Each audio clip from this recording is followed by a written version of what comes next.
Showdown at the border. GOP presidential hopeful Donald Trump visited the Texas-Mexico border earlier today, just about an hour or so ago. Hey, by the way, on the other side, though, El Chapo, you know him. He's become a national hero, and the retailers there cannot keep up with demands to meet the products. Everybody wants an El Chapo thing down there. Here's the question.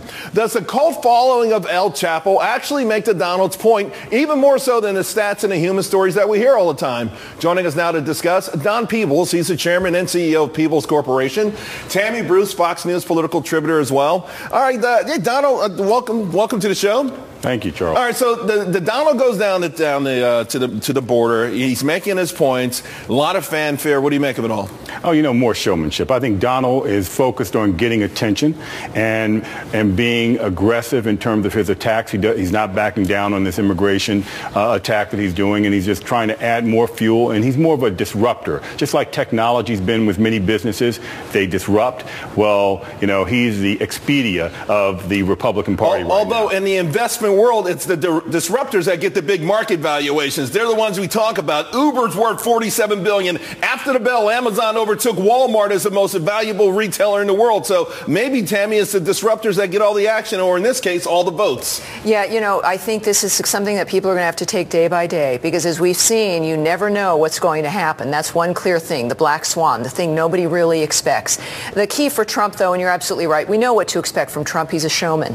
What Trump, I don't know if he understands entirely, is the nature of the electorate. We do know what's going on. We are appreciating him, I think, more for a message than him as an individual. Voters are sending a message to the establishment, which we don't necessarily trust, but we understand about the nature of what has to happen with the presidency. So I think that he's got an opportunity here to become an actual statesman, or to not. And to your points about El Chapo, look, this speaks to the corruption of Mexico, to the people of Mexico wanting something better coming across the border, and he's tapped clearly into that. Well, I know it's so funny because for years they even had the songs. There's songs about the bandits and things like that over the last few years. A lot of them based on El Chapo. But I thought it was interesting, Don, that you had the mayor of Laredo, who's a Democrat, probably Mexican lineage. I looked at his parents and grandparents. You had the city manager, and they were walking a fine line because their city is booming, and they both said as much because of the Mexican economy. I mean, you're a businessman. Donald Trump saying he's going to make Mexico build a 1,000-mile fence, and if they don't, he's going to levy taxes or tariffs on them. Realistically, is that even possible? No, it's not possible. What he's doing is he's expressing outrage. There was a movie years ago in the 1970s called Network, and the newscaster had a nervous breakdown, and he started yelling out the window, "I'm mad as hell and I'm not going to take it anymore." And that became the most popular show because it was expressing outrage. It bore no resemblance to any real action. And I think here what you have is people are frustrated, and those people on border states are very frustrated. Well, let's bring in Gina Loudon. She's a conservative columnist out in San Diego. Gina, you follow Donald Trump closely. I follow your tweets closely. Are we making a mistake to write him off as just a showman, a loud showman? We are making a mistake. He is creating a dialogue, Charles, that I have never seen, really, at least in my lifetime, since I was really mentally present in politics. I think people are looking at the people that really don't want Trump in this race, and they're saying, those happen to be the people that I think have been messing up politics for a good long time. I'm going to keep listening to what this guy has to say. Although, Tammy, Donald said, listen, Hispanics love me, Mexicans love me. I'm going to win that vote. I'm going to win every vote. I mean, listen, we understand, the boisterous attitudes of the world. And by the way, it might be a reflection of America. We kind of rally around the people that talk a lot of smack. Well, we also love underdogs as well. And when you're out of this system, you're the underdog. But look, honestly, when it comes to the crime and the problems and the violence that is being exacted by some of these illegal criminal aliens, it's affecting that community first. It is the Hispanic community, the undocumented community that is being harmed by America and the establishment not wanting to address it. So Donald Trump has a tremendous this opportunity to move beyond just being a disruptor and to really being able to address some serious issues. Which well, you know, anyone that waited in line, came here the right way, hates the idea of someone not waiting in line, no matter who they are, taking a job perhaps from them. I want to switch gears just a little bit because I want to talk about perhaps Donald Trump and a third-party run, and maybe if this is just sour grapes. You're looking right now, that's the Washington Post. They said if there were three people, and Donald ran as an independent, he'd come up a little bit short, but so would Jeb Bush, effectively handing the election to Hillary Clinton. Gina, you know, Donald Trump has made this overture more and more in recent days. I know he's frustrated with the media, he's frustrated with fellow Republicans rather, but do you think he would go this far?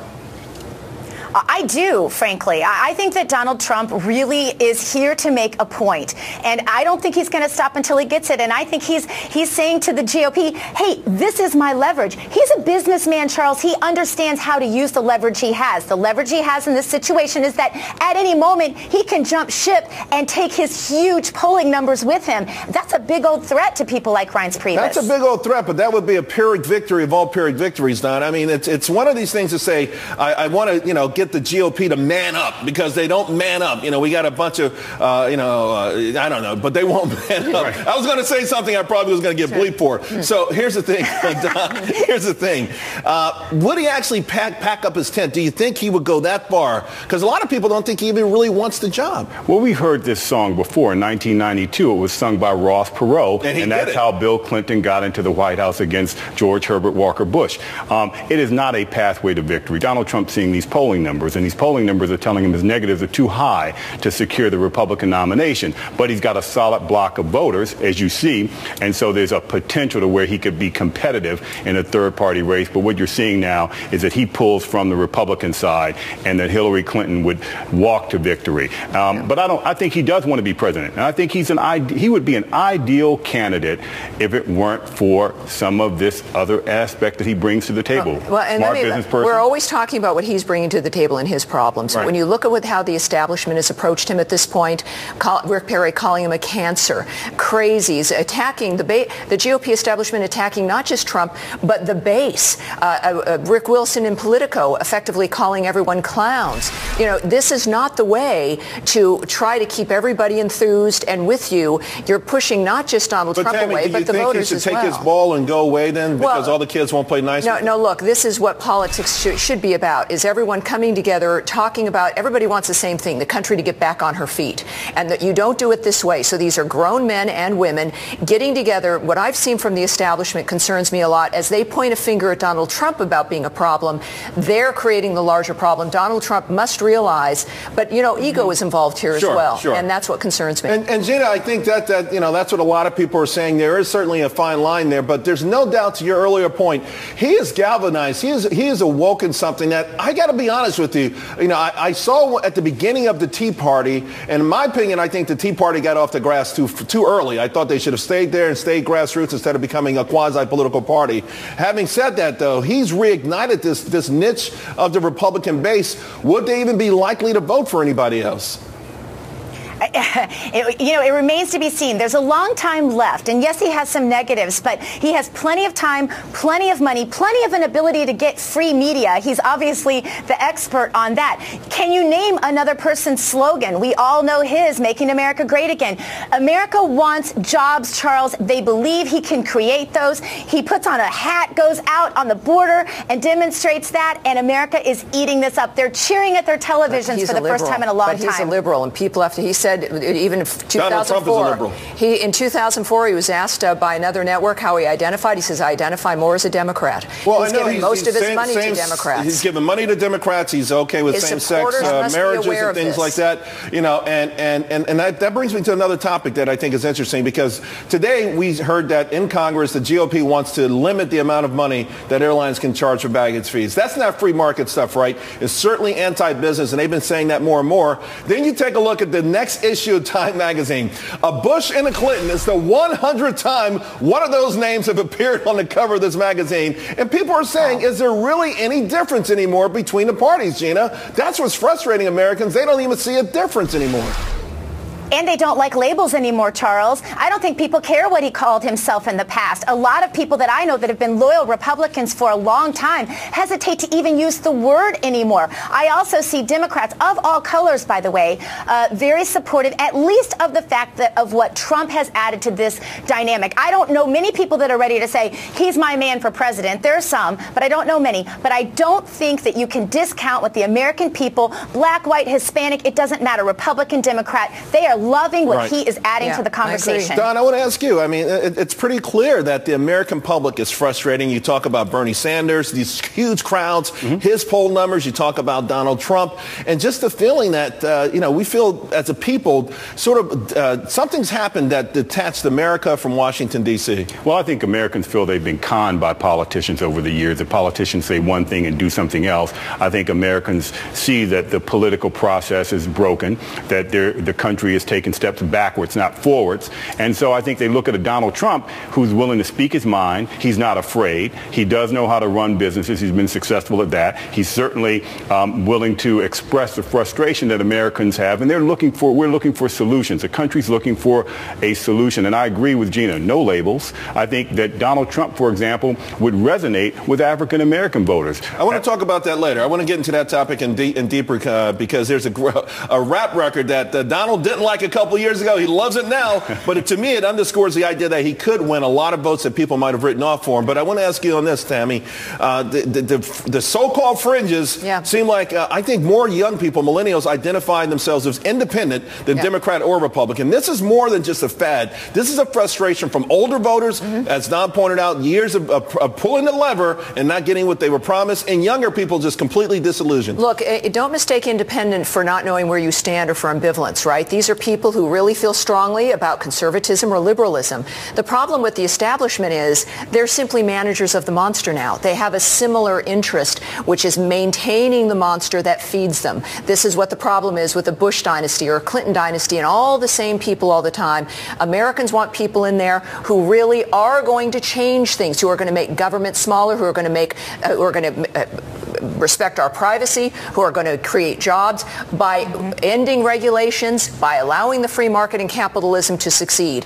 That's what independence means these days. It's a conservative independence, and there is no real distinction in Washington now with the two. They use it as theater, but it really does exist for the people. Well, then let me ask you, Gina, is it possible then for a so-called independent, conservative independent or otherwise to be elected since special interests have such deep pockets, so much pull, so much sway? Listen, we know that there's an appetite for it, but could it actually happen? If you mean, could an independent win the nomination? Is that what you're asking? And actually be elected to the White House? I'm not a third-party confident person, but I will say if anyone's going to shake up what I previously thought politics looked like, it would be Donald Trump. He is surprising me every time I start to think that we're going to get sick of him, I find myself cheering at my television again. So I don't even know how to predict this. I don't know how to answer you on that, Charles. Although we will say, back to Trump for a second, in Laredo, when the media started asking him questions, by the way, he's a master at handling them. But he also didn't answer a lot of questions that ultimately, someone said, okay, you build the wall. What about the 11 illegals that are already here? He says, well, let's build the wall and talk about that later. Some of these things, I think, ultimately, beyond the passion, beyond the emotional aspects of this, Gina, at some point he may have to start putting some finer points to these ideas. Yeah, you remember the last guy that ran on big ideas? Just think about that for a second. Ronald Reagan ran on big ideas. Everyone accused him of not talking about the finer points of his ideas, and he said, hey, I have priorities. This is what we need to do first. That's pretty much what I heard out of Donald Trump today. First, we have to build this wall. We'll figure out how to feed the wildlife. We'll figure out what that looks like, but that has to happen before we can even worry about the rest of it. And I think people just love that sort of leadership, Charles, that says, this is what I want to do. Let's start with this. At least it's something. Real quick, Don, you think broad strokes can take him all the way to the White House, or anyone all the way to the White House? I think Ronald Reagan approached it a bit differently. He was aspirational. He was talking about how great America could be. He wasn't as antagonistic. He was big, broad strokes. I think broad strokes can take you a distance, but arrogance and mean-spiritedness will come up and bite you later. Although Donald Trump would say it's not arrogance and mean-spiritedness, it's just that he's a man and he wants to grab the handle, grab this country by the scruff of its neck, shake it up, particularly the Republicans, and make them stand up again like they used to. We had Tammy? that in 12 with Obama about emotions. We don't want to repeat the same problem. Hey, it could get you elected. Hey, by the way, coming up, we're going to get back to what Don was talking about, the race for 2016, because all of these candidates are having a problem, but we're going to tell you about maybe the secret to winning blacks, winning Hispanics, winning millennials. It's in a rap song that all of a sudden Donald Trump loves. We'll be back in 3 minutes. Oh, it was fun. Thank you for having me. Because you know I'm all about that bass, no trouble. So this week, Donald Trump had an epiphany. You know, a couple of years ago, Trump was actually ready to sue rapper Mac Miller over a song that featured the mogul. Now he loves it, although not the vulgar parts. Now, I've said it for years. The GOP can win blacks, Hispanics. You can win millennials by embracing luxury rap and the desire of young people. They want to be rich. And then on the other hand, white blue-collar workers overwhelmingly think it's the Republicans that have the best ideas to make this economy fairer, not only just for the wealthy. They think only 29% think the Dems can do it, 50% say no, the Republicans can do it. Joining us now, Charlie Kirk, founder and executive director of Turning Point USA, Michael Parrish-Dudell, a millennial entrepreneur, and Don Peebles stays with us. Let me start with you, Charlie. You know, it's pretty funny because Donald Trump, I guess, maybe his lawyer sent a letter to Mac Miller to cease and desist. Now he finds out that this song has 100 million hits on YouTube. He's like, yeah, it's about me, baby, and being rich. Yeah, Donald Trump is one that will never pass up free publicity, so he loves this song all of a sudden. No, but in reality, I think that you and I agree, rap music could be one way that Republicans or conservatives or people that believe in capitalism to explain that lower taxes and individual liberty is a way towards prosperity, and that's what young people really want. You know, if we boil it down, whether it be Mac Miller or Lil Wayne or any of these rappers, they're talking about and they're rallying people around the idea of living a better life and this kind of luxury lifestyle. And I think it's something that Republicans and conservatives have just been totally missing out on. You know, Michael, I talked to a lot of young kids. This year I had the honor of going to 3 high schools right before graduation. They want it. They really do want it, but they have zero idea how to get it. If somebody in authority of power, particularly a president, said, it's okay to be rich, I'll make it easier for you to be rich, I think they'll vote for him. What do you think? You're an entrepreneur. Yeah, listen, I agree with you. They have to do it in a way that feels relevant, in a way that feels like it's on brand for that generation. And that's why I think so many people have been excited by both on one side Donald Trump's message, but on the other side Bernie Sanders. It's because they're actually saying what they mean. They're not hiding behind the same old language. Though, because I think there's a distinct difference, right? Bernie Sanders has said, says, I'll take from the rich and give it to you. But I think the other side is like, hey, I'll show you how to be rich because there's something much more fulfilling in that. Michael? Yeah, and that's a valid message. You know, people want to do well. People want to rise up. They want to have successful companies, successful lives. And if a politician can talk to them in a channel that feels relevant, in a way that feels relevant, of course they're going to listen. I think that's a great way to get across to the youth. Okay, Don. You know, the idea of Donald Trump, listen, today he said he'll win the Hispanic vote, the black vote. Black people like Donald Trump's wealth. Young black kids, they talk about it. They want to be Donald Trump. They want the Gold 5. Absolutely. Look at what is happening. Income and disparity and wealth disparity is expanding. That's because people have given up on the American dream. African Americans are aspirational. We believe that all is possible in this great country, but over time, with the current policies that have been in place, the access to opportunity has been fewer and harder to come by. And so a president, say like a Donald Trump, who says, I know how to create success because I'm successful, I dream big dreams and I can make them happen, and it's great to be rich and it's okay to be successful, and I can show you how. I think that message would resonate. And if he were going to create an environment of opportunity so that others in this country, especially African Americans, could have access to the similar opportunities that he had, it would resonate. I agree. All right, guys, thanks a lot. Hey, coming up, we've got an Ask Payne speed round, tons and tons of questions.